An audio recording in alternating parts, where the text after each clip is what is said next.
Alright guys, so we're going to do the current to pressure transducer lab. So what we're trying to mimic here is having a current signal coming from the control room out in the field to this coil, the transducer. And a transducer is just another name for something that changes one energy into another. In this case it's changing current into pressure. We're going to have 4 to 20 milliamps flowing on here, and we're going to have that going into the coil, and the coil is going to take the 4 to 20 milliamps and change it to 3 to 15 psi.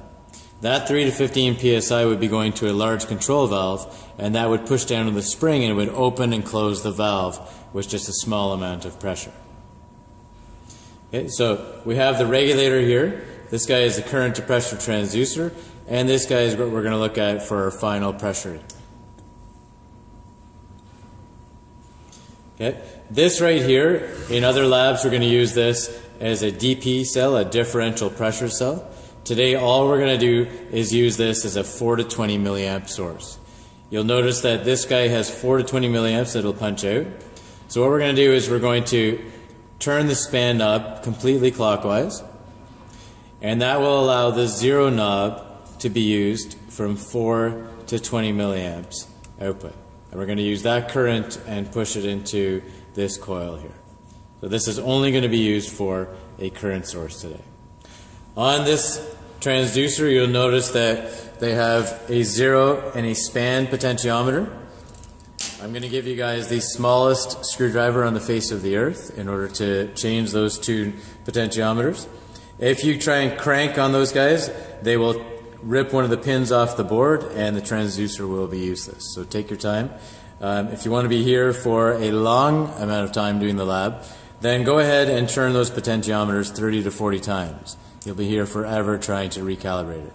These guys are already pretty much calibrated before you walk in, so there's just a fine calibration that needs to be done for this lab. In order to decrease, we're going to turn those guys clockwise, and in order to increase, we're going to go counterclockwise.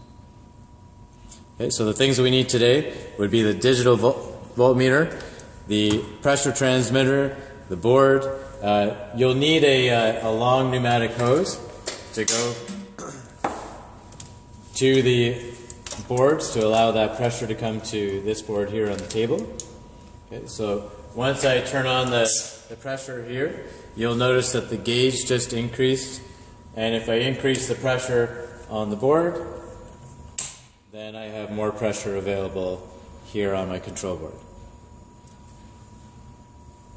Okay, so based on this wiring diagram that I've given you guys, we're going to need to take the 24 volts from this power supply here, and we're going to provide 24 volts to the pressure transmitter. So we'll do positive to positive here, negative to negative.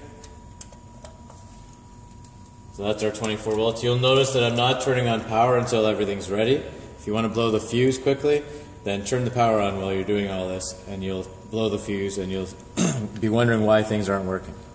Next thing we need to do is we've got to take the black lead, and we've got to go from the black lead on the transducer into the 4 to 20. So you'll notice that that just pushes right into that terminal there. Then the white wire, regardless of what I've soldered on to the end here, the white wire here is going to go to the meter.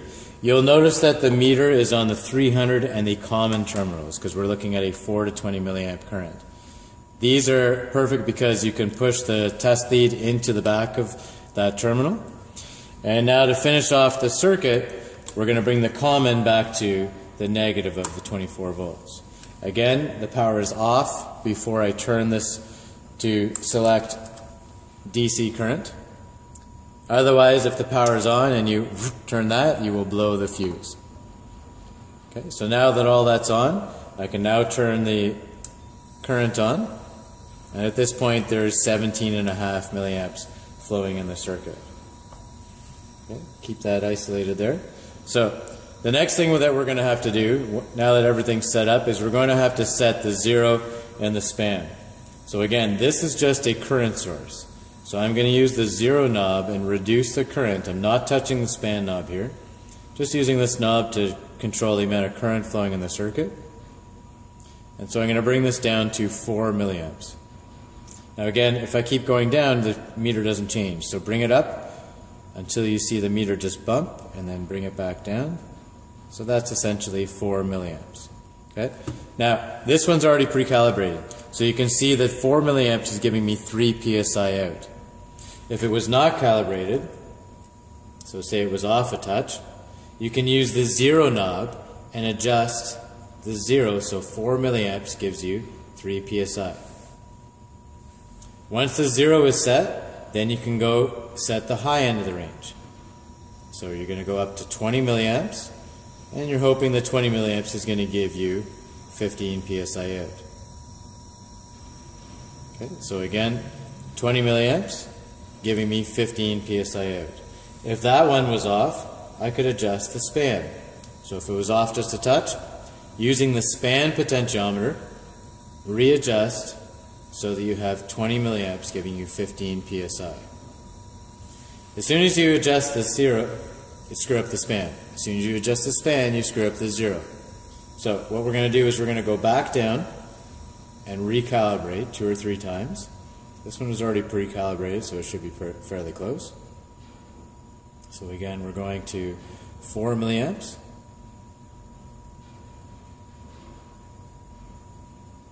Okay, so 4 milliamps is giving me 3 psi. Beauty. Now I'm going to go up to 20 milliamps and just make sure that I'm still getting the 15 psi.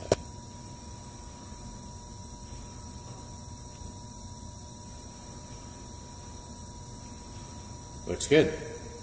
So, based on our calculations, we've done the 0 and the span adjustments.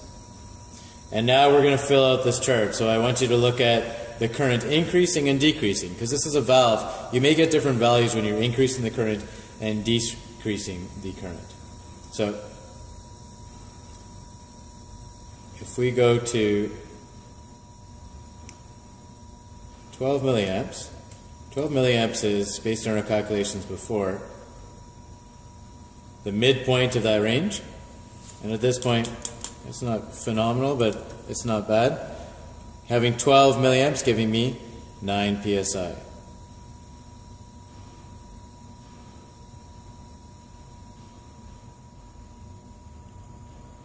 If I go down to 9 milliamps, that's giving me 6 psi.